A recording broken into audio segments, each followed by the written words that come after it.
is bouncing, and we want to find out what happened on the weekend right through to Anzac Day. Luke Marchioro, who is the star commentator and reporter for the SANFL, joins us. Luke, thanks for your time. Thanks for having me. Let's go backwards, mate. Instead of starting from Saturday, let's go to Monday, because that was probably the game. Glenelg and the Eagles, an absolute ripper, decided by a kick near the end of the game. How did you see it? It's probably what we wanted the grand final to be last year. A really tough game. 170 tackles, I think, combined for the game between the two teams, and really high pressure, and a really good game of footy, plenty of ebbs and flows, and Glenelg came out in the end.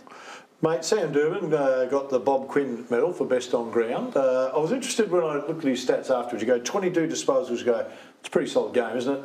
3 tackles, pretty good. Then this is the new one, mate, 13 rebound 50s. Are they just making stat numbers up now? I think a lot of that is his intercept marking when he goes with the ball. So obviously he cut off a lot of their entries. They tried to play Jack Ferns on him as a defensive forward as opposed to playing Daniel Menzel and trying to use Menzel as an attacking player. They tried to play Ferns on him as a defensive player, but Durden took plenty of intercept marks and propelled plenty of those Glenelg attacks from half back to half forward, and they had a lot of success with their transition footy. It was probably started by Sam off half back. Good, clean hands win games of footy, and that the handball that the player that kicked the winning goal got from a young fella called Hugh Stagg. Yeah. That clean hands. It was under pressure as well. Yeah, it was just you need to grab. If you're clean, you're going to win a lot of games. That kid should get a nice little pat on the back because that was under a bit of pump. He was one of Glenelg's best. He kicked 3 goals and had a real impact on the game. And he was probably counter-attacking with the Eagles, who had Zane Williams up forward, who kicked 4 goals for them, who's a young small forward as well. So as much as we talk about the established talent in Durden and Partington and Menzel and Tompus, there's a lot of these young kids coming through at these clubs, guys like Hugh Stagg and Zane Williams, that keep pushing these clubs forward, and that's why they've been so successful over a long period at SANFL level. Hey mate, you're sitting at the game and you go, Glenelg 19 points up going into the last quarter. It looks pretty comfortable. It never Did it feel that way? Luke Partington missed a goal early in the last quarter, which would have paid at 4 goals of difference, but it never felt like more than 2 goals all day. It was sort of one team would kick 2 or 3 in a row, and then Glenelg got a couple late in the third quarter. Eagles had it within a kick for most of that third term, and then Glenelg kicked away, and it was sort of one of those games where the momentum swung, every so often. Glenelg kicked the first 2 goals of the game, then the Eagles kicked the next 2 goals. So it was always a goal of difference all game. Just sort of felt that whoever could get 2 or 3 in a row was just going to give themselves a buffer, and Glenelg probably did that in patches and probably just held on a little bit better than what the Eagles did. They're going to feature, aren't they? Those two sides. They're going to meet again a few times, I think. You would think so. Eagles.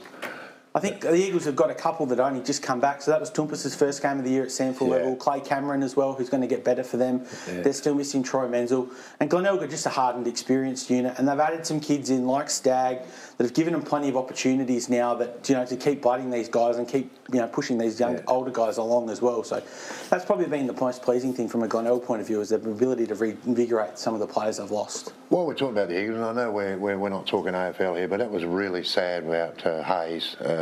Jack Hayes doing the ACL for the Saints. That's so sad. It's bad luck for a guy who's battled like he has to get a game, and that's cruel. We spoke every week last year. It seemed to be the Eagles were winning and he was taking 12, 13 marks. Yeah. So at least Brett Ratton came out and gave him that definitive and said, look, we want him to be at our club next year, and was very strong on that. So hopefully he gets an opportunity again next year and the year after, and can really cement himself on that list. Yeah, very sad. Mate, we know Glenelg and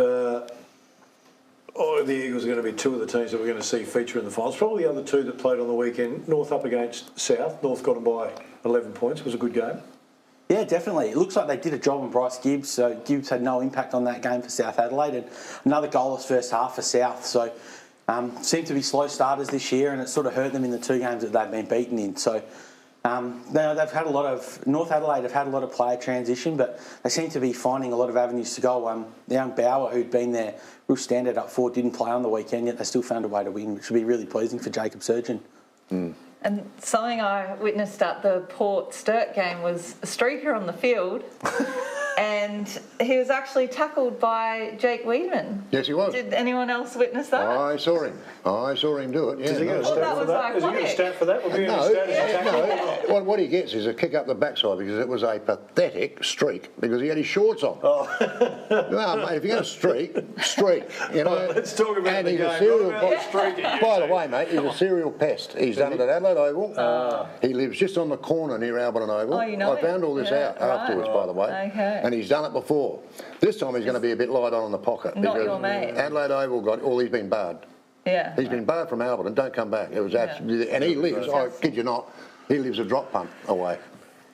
So he's going to be an unhappy boy. Back to the game. I thought that was an impressive tackle by Great tackle. It was a good tackle. I would say it's probably the best It was tackle. probably one of the highlights of that game. It was a bit of a scrappy affair. It was a scrappy one. Sturt had 12 players missing across their league in reserves. They actually played with 20 in their reserves. They played too short due to some of their COVID issues. So for them to just find a way to win that game on the weekend was really impressive. They sort of played that chip mark style. They had 111 marks in that game and really denied Port Adelaide the ball. Yeah. And they just did what they had to do. They've won I think they've won 10 of their last 13 going back to last year, and the only teams that have beaten them are Glenelg and the Eagles. So I thought Port had their chances in that game. In the third quarter in particular, I think they had the ball in their forward line probably 70% of the time. They just didn't convert. They just didn't kick goals. They didn't kick anything, in fact. And it just allowed Sturt to stay in it because Port were playing pretty well there, I thought. Yeah, they were kicking with the wind in that third quarter and just sort of didn't capitalise on their opportunities. Port had plenty of experience and plenty of talent in that team on the weekend. And I thought Pat Wilson was probably the difference between the two sides. He had 32 touches and kicked 2 goals, 1 for Sturt. Probably a McGarry medal favourite and was probably the difference in there, just in his class and composure with the ball. True. Was really, really impressive. And Sturt just keep finding these types of players. You know, Tom Lewis was good again, James Battersby, Casey Voss, and their midfield's probably as good as any in the comp at the minute with the way they're playing. Well, let's try and get a look at the games that are on this weekend. We'll start with Sunday's game because that's probably the one that's going to be the telling one. Sturt sitting in third spot up against Norwood in fifth Sunday. Yeah, Norwood hammered a really, really disappointing Westies in Port Lincoln on the weekend. So it's probably hard to look into that for form line going in, but it's going to be a really good game. Sturt will probably have a few back from the health and safety protocols with the rules changing. So I think you'll get a really good indication of where those two teams sit playing each other on Sunday. So I think Sturt will win at home, but that'll be a really good game of footy, that one.